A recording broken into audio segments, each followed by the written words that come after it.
Hi there.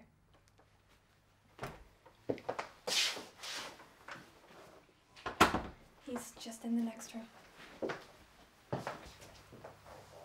That's him on the couch. I'll be in the next room if you need anything.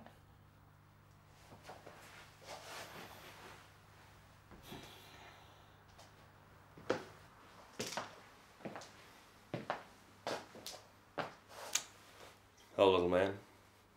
Boy, I sure heard a bunch about you. See, I was a good friend of your dad's. We were in that Hanoi pit of hell together over 5 years. Hopefully you'll never have to experience this yourself, but when two men are in a situation like me and your dad were for as long as we were, you take on certain responsibilities of the other. If it had been me who hadn't made it, Major Coolidge would be talking right now to my son Jim. But as it happened, I'm talking to you. Butch, I got something for you.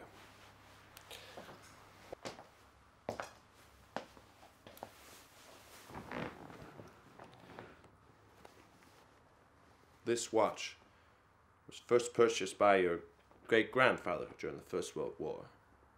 It's bought in a little general store in Knoxville, Tennessee, made by the first company to ever make wristwatches. It's bought by Private Dubai Orion Coolidge. It's your great-grandfather's war watch, and he wore it every day he was in that war. When he'd done his duty, he came home to your great-grandmother, took off the watch, put it in an old coffee can, and in that can it stayed until your granddad, Dane Coolidge, was called upon by his country to go overseas and fight the Germans once again. Your great-grandfather gave this watch to your granddad for good luck. Unfortunately, Dane's luck wasn't as good as his old man's. He was a Marine, and he was killed along with other Marines at the Battle of Wake Island. Granddad was facing death. He knew it. None of those boys had any illusions about never leaving that island alive.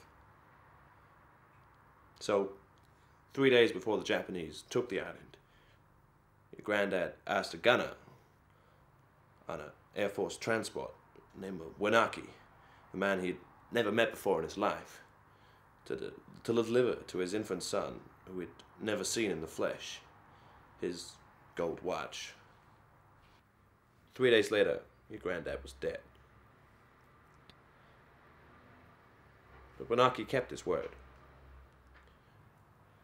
After the war was over, he paid a visit to your grandma, delivering to your infant father his dad's gold watch.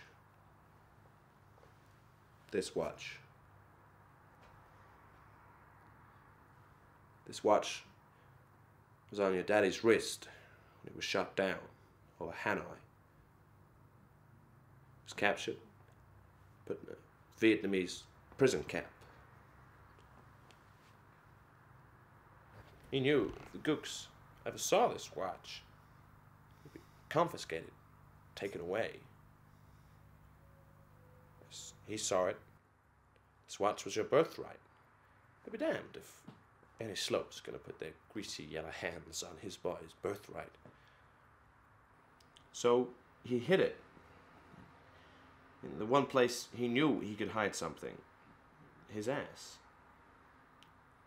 5 long years he hid this watch up his ass, and then he died of dysentery. Gave the watch to me. I hid this uncomfortable hunk of metal up my ass 2 years.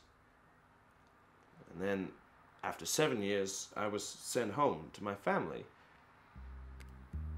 And now, little man, I give the watch to you.